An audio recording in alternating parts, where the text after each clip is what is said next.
Hello, you mighty marketing malt microaggressions. I was getting a little bit confused with my malt mention there. But there's no confusion as to a big malt mention thank you to Stephen Sarson for providing the malt mention moment, introducing Ralphie Review 982 Extras, in which, having recently reviewed a single malt whisky, on this occasion Talisker 10-year-old, bottled at 45.8% volume and remarkably not completely chill filtered, so which has made it all the better, made it actually a very pleasant surprise. And I've given it a mark, you see. I gave it 82 out of 100, which is a very competent malt mark. And I wouldn't have marked it 82 a few years ago. In fact, 30 years ago, I wouldn't have given it 82 out of 100. I'd probably have given it 90 out of 100. So what I'm going to do is I'm going to give you perspective and malt marks here. Why does a rating matter when you can perfectly well review whiskies without giving a personal statement as to how you rate them? And I'll start by saying that there's many channels rate what they review in terms of spirits, using a marking system or a lettering system, A, B, C, D, E. From A is absolutely brilliant to E is shouldn't have bought it.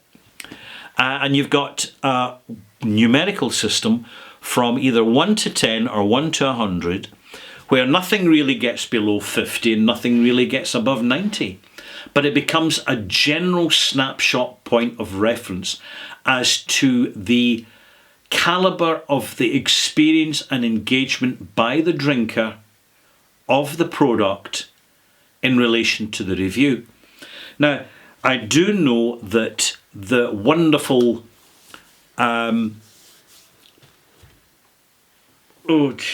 this is so embarrassing.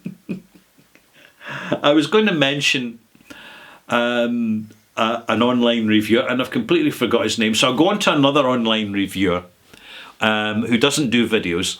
He does he's got a written blog type review platform called whiskyfun.com, and his name is Serge Valentine. And Serge is prone, because he needs to do it, of putting little disclaimers onto his channel at regular intervals stating that the reviews are purely his personal opinion, and they should be regarded purely as a personal opinion and not as a general either damnation or over endorsement of what he happens to be reviewing. Because there are producers out there, and I've had messages from them myself, and they are incredibly sensitive, petulant, volatile, and at times aggressive. Yeah. Oh yes, they are. And they'll come and say, you reviewed one of our products and we've made that with loving care, with the sweat and all there. You've no idea how many hours we've spent doing this, and you didn't give it 90 out of 100. We'll never send anything to you, which of course isn't a problem, because I make it absolutely clear I do not want anything from anybody. It simplifies things enormously, and it's probably one reason why I don't get so much flack, because I can give a personal opinion specifically when I am paying with my money for the product. It gives me an entitlement to give an honest opinion, because I've paid for it, I've bought it, and I am not looking for free stuff, because it can be such a Trojan horse, and it can absolutely corrupt you. Before you know it, you're getting flattered and buttered up and sucked in by cynical black arts marketing. I've seen it happen to others, and I do not want it to happen to me. So thank you for endorsing my channel by watching this video. You're helping a little bit towards my whisky budget. So let's go to this whiskey, the Talisker 10-year-old. I use a numerical marking system. And recently, because I buy what I review, it means I get to choose what I review. And I'm not going to choose bad whiskies. This is why you don't see me reviewing Ardmore Legacy or Non-Age Statement, Isle of Juras, or basic Tam Navulans. Those sort of stuff that are constantly getting discounted in supermarket shelves. Honestly, they're really selling. All these brands are selling themselves short so badly. They really are. But hey, it's their business, not mine. I just don't buy them. I don't waste my time. I don't want to be in this channel more than maybe once or twice a year reviewing a whiskey for you and absolutely roasting it. But I tell you what, go out there and buy yourself a bad whiskey. I highly recommend it, because see, when you taste a bad whiskey, nothing is a better tutor as to what a good whiskey tastes like than a bad one. And they're not difficult to find, and it won't cost you too much money. So back in the 1990s, well, in fact, it was the late 1980s, I was really kind of about Bunnahabhain and all the rest of it. And then I got a bottle of Highland Park. This was way beyond before whisky clubs and whisky channels. And inevitably, I went into a shop called Oddbins in Glasgow, which was one of the best sources of obscure bottlings. And I got a bottle of 10-year-old Talisker. And I actually bought it for my dad as a present. And I gave it to him because he was very fond of Talisker, which he drank regularly throughout the 1970s. And I remember him having a bottle of 8-year-old Talisker and 5-year-old Talisker, and he absolutely swore blind that it was fantastic single malt, and he used to drink it because it was single malt. He wouldn't use a wine glass, he'd use literally a liqueur thimble of cut glass that he'd picked up at an auction house because it was posh. So it was really quite charming, and also it was a perfect portion control, because on his wage single malts were really expensive and he didn't want to waste a single drop. So he'd sit in front of his record player. Ask your granddad what a record player is. A record player with its spinning vinyl disc. Literally, he had the model that could play 45s, because he had old vinyl gramophone, it was called Parlophone vinyl from the post-war era which he bought at auction, and it was all, Caruso and operatic stuff and Mendelssohn and Mozart, and he loved all that until he went into older styles of the Rococo and the Renaissance music of Vivaldi and Corelli and Bird and all these other great often forgotten composers who really are so worth listening to. But he'd have the really good music on, so he'd have a really good spirit, and it was Talisker, because in that age, in the 1970s, you were really brand loyal, and Lagavulin 16 was hard to find, and that was very aspirational. Not as aspirational as a Macallan, but it was well in the way. So he knew that in drinking that, he was a connoisseur, an Epicurean, and appreciator of fine things. But see that bottle of 10-year-old Talisker I gave him? This was in the 1980s. He kind of enjoyed it, but he said, they're not what they used to be. And I didn't know it then, but I know it now. It's down to cask and production protocols. Because with modern whiskies, they're produced because the technology allows it to create a higher alcohol yield, and in doing so there's less of a flavour yield, because there's less room in the grain of barley to deliver flavour when that grain of barley is delivering more alcohol from the starch converted into sugars. It's as simple as that.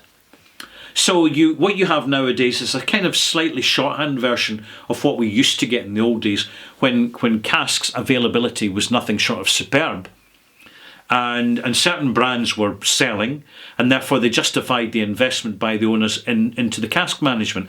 And basically people who knew the job were allowed to get on with the job by people sitting in offices who kind of knew the job, and if they didn't know the job, they didn't interfere. There was a lot to say about the good old days. Well, there's a lot of good about the good old days in some respects.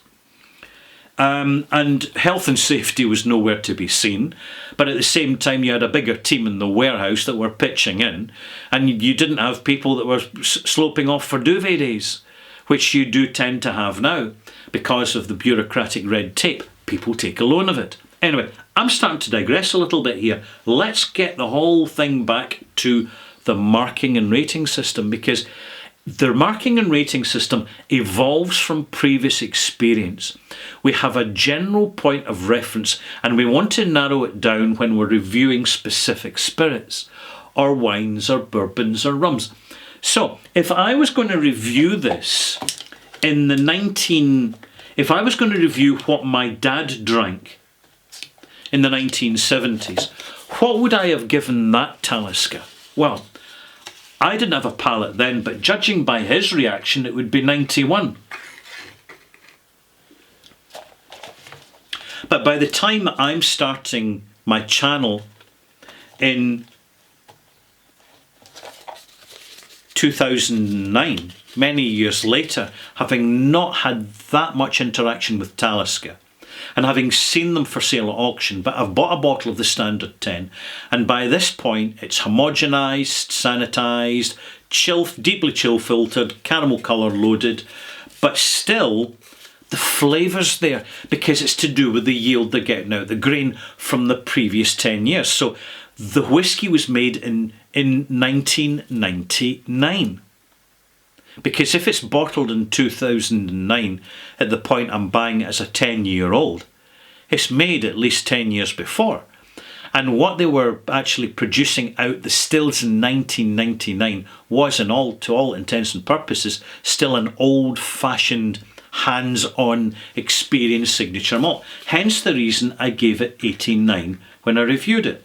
But when I come back a few years later in 2013, this is 4 years later, and I'm just not getting... I'm starting to be at the position where reviewing all these whiskies, I've got a very different provenance and circumstance than my father had, and many whisky fans of his generation, where they had very little access to much at all.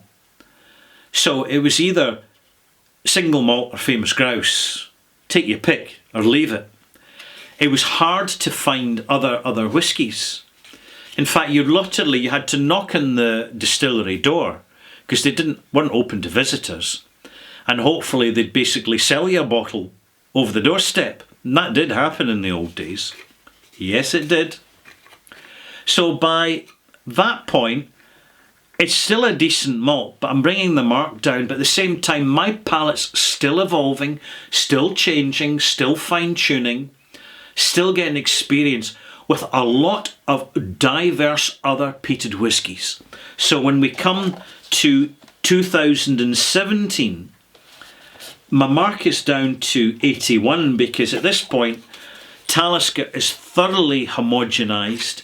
It is a mass-produced product that is masquerading, in my opinion, as a craft, boutique, bespoke type, desirable product. But you go to the distillery, and even the tours then in 2013, 2017, the tours were very basically sanitised. Don't get me wrong. Individual staff at the distillery are doing the best they can with what they've got. But they cannot deliver you the fullness and the real connectivity that you will get if you visit small, more privately owned distilleries, where they take you further in and you get much more of a feel for it. The problem with corporate distilleries is that their very atmospheres, the very environments that they operate in are sanitised. So just go to Lagavulin if you want to know about that, and then go down the road to Kilchoman on Islay. Lagavulin to Kilchoman, see the difference for yourself. And it's not blaming the staff, it's the system. It's just the averageness of the system, and it's the wrong way to go. And we see this in recent performance within these big companies. So here we have this timeline now of remembered Talisker marks, original review Talisker marks, as it's kind of generally gone down, and here it's gone up a little bit. Now, why is that? Now, the reason for this bottling is, I could say I'm surprised, but I'm actually shocked. It's better than I expected. And I wasn't prepared for that. I thought this was going to be a 76 out of 100. 78 out of 100. But it's 82, and that, in my malt marks now, is a good mark. Anything from 80 to 90 is what used to be 85 to 95.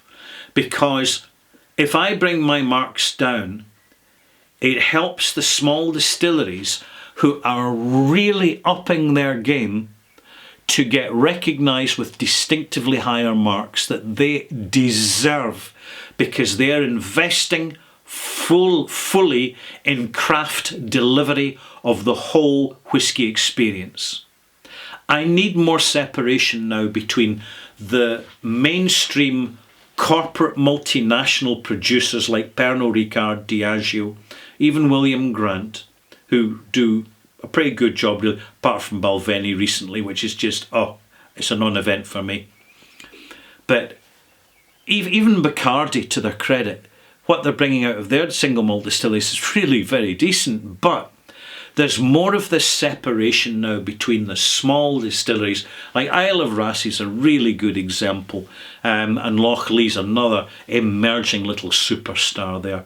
And these distilleries have got people that are grounded, and they used to have real jobs in the whisky industry, and the only way they could keep a real job going was to jump ship from a big company to a small company where they where their input actually matters and gets recognised. Excuse me, I got a tickly throat. Time for whisky.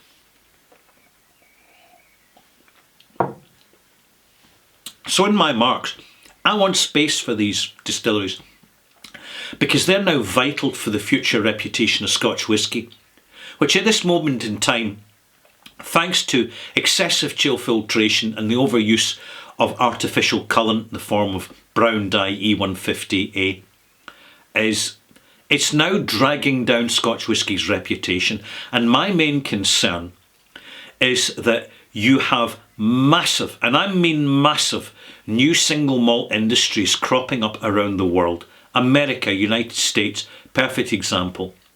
And they're looking across the Atlantic, seeing the diminishment of Scotch whisky's reputation, saying, now's our opportunity.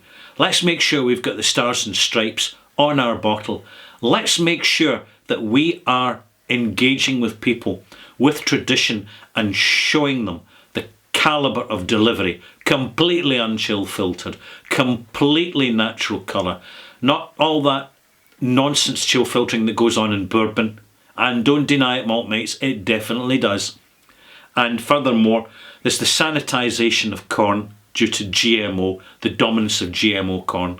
That really is affecting bourbons at the moment. So you've got all this interplay, which as an onliner, I get an overview of. So there you have it. This has been a Maltmark timeline over 5 different periods of connecting with Talisker. From even before I started my channel to starting the channel and progressing through the channel when I've reconnected with this malt. Now it could be any malt, but don't forget and don't over-empower the fact that malt marks are just a generalised single point of reference take by the reviewer on what they're reviewing. It is their experience, it is not necessarily your experience, and if you don't think they're rating a whisky high enough, just leave a comment stating the reason. And if it's a legitimate reason, then fair play. Other people can read it and be guided by your comments, because you know as well as I do that there's an awful lot to be learned from watching a video on YouTube and then scrolling down through the comments underneath, because we all have experience of sifting out the nonsense from the absolute great comments, the genuine and legitimate comments, and there's plenty to be had. So I hope you've enjoyed this. I'm Ralphie in the Bothy. I've finished my my extras, and Slàinte mhath. Wonderful. I shall now away and prepare for a live stream for my Patreon subscribers, happening next Wednesday. But for my Patreon subscribers, see you there. Bye.